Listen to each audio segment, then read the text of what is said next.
Kemudian ia membacakan firman Allah yang artinya, "Dan Muhammad hanyalah seorang rasul. Sebelumnya telah berlalu beberapa rasul. Apakah jika dia wafat atau dibunuh, kamu berbalik ke belakang? Murtad, barang siapa berbalik ke belakang, maka ia tidak akan merugikan Allah sedikitpun. Allah akan memberi balasan kepada orang-orang yang bersyukur." Quran Surat Ali Imran ayat 144.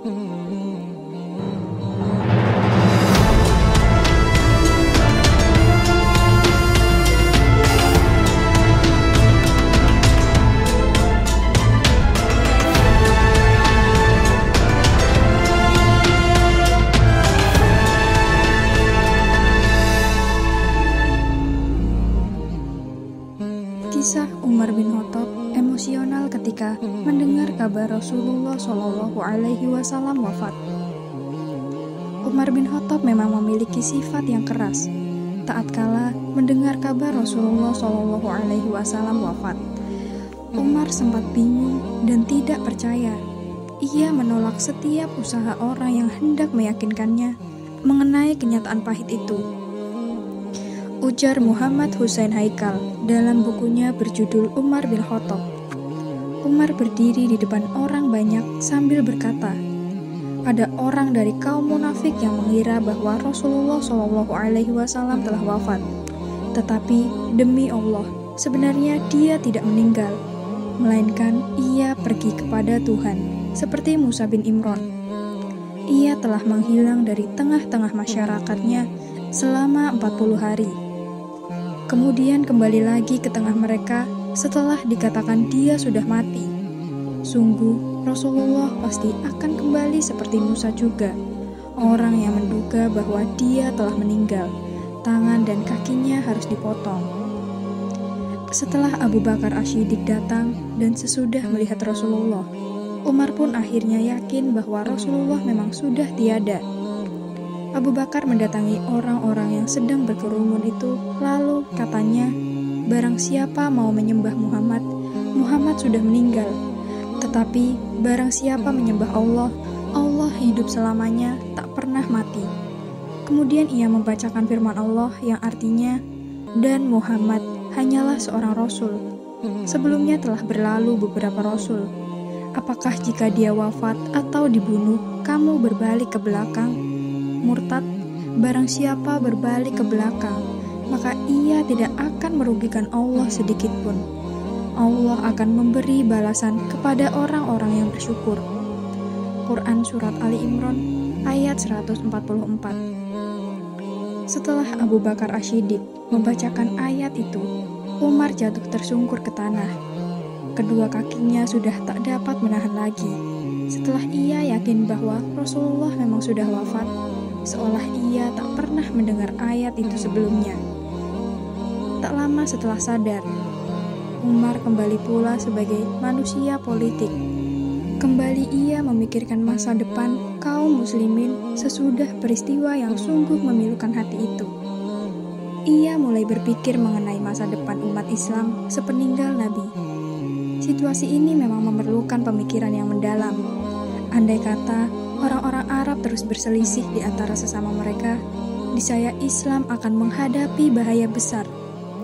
Mereka yang tinggal jauh dari Mekah dan Madinah, di berbagai kawasan di semenanjung itu, tidak dapat menyembunyikan kejenuhan mereka terhadap kekuasaan Quraisy dan kekuasaan Madinah. Menurut Haikal, hal inilah yang pertama kali dipikirkan Umar begitu ia yakin bahwa Rasulullah sudah wafat. Dan ia akan segera terlihat dengan jelas bahwa jika keadaan dibiarkan dan tidak ada orang yang dapat segera mengambil langkah dan mengatur strategi muslim yang tepat, kaum Muhajirin dan Ansor hampir saja terjerumus ke dalam perselisihan, dan di segenap penjuru negeri akan berkobar pemberontakan. Oleh karena itu, ia cepat-cepat menyeruak ke tengah-tengah jamaah muslimin di masjid, membicarakan kematian Rasulullah. Ia terus menuju tempat Abu Ubaidah bin Al-Jarrah dan katanya, "Bentangkan tangan Anda, akan saya baiat Anda." adalah orang kepercayaan umat ini atas dasar ucapan Rasulullah Shallallahu Alaihi Wasallam. Mendengar kata-kata Umar itu, Abu Ubaidah terperangah. Ia sadar mengenai umat Islam sekarang, ia memang perlu akan keputusan cepat. Tetapi pendapat Umar tidak disetujuinya. Ditatapnya laki-laki itu seraya berkata, "Sejak Anda masuk Islam, tak pernah ada yang tergelincir. Anda akan memberikan sumpah setia kepada saya, padahal masih ada Abu Bakar, salah seorang dari dua seorang." Sementara kedua orang itu sedang berpikir mengenai persoalan genting ini, tiba-tiba datang berita bahwa Ansor sudah berkumpul di Saqifah, Banu Sa'idah, dengan tujuan agar pimpinan muslimin di tangan mereka. Saat itu juga Umar cepat-cepat mengutus orang kepada Abu Bakar di rumah Aisyah agar segera datang.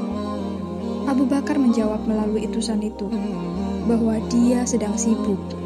Tetapi Umar menganggap keadaan muslimin lebih penting untuk sekadar meninggalkan kesibukan itu sebentar kendati sedang mempersiapkan jenazah Rasulullah.